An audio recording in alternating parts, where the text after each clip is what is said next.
Әр ата-ана өзінің баласы үшін қатты переживать етеді. Сол сияқты бүгінде біз кішкене толқып отырмыз.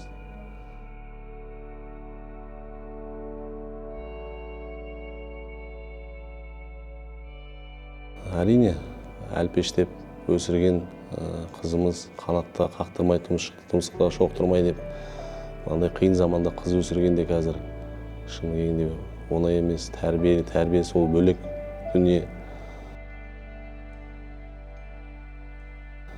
Жүректен қиып, өзімізде кезінде біреудің қызын жылатып алып кеттік, енді сол күн өзіміздің басымызға туып отыр.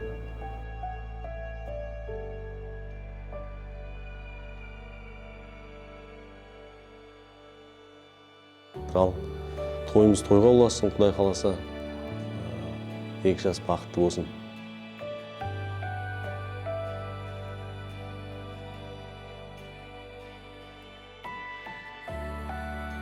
Біздің үйдің қыз жібегін шығаратын кез келді. Олай болса, жеңгелерінің қолдауымен, жеңгелерінің демеуімен қылықты қызымызды, еркетайымызды ортаға сіздерді қошеметтеріңізбен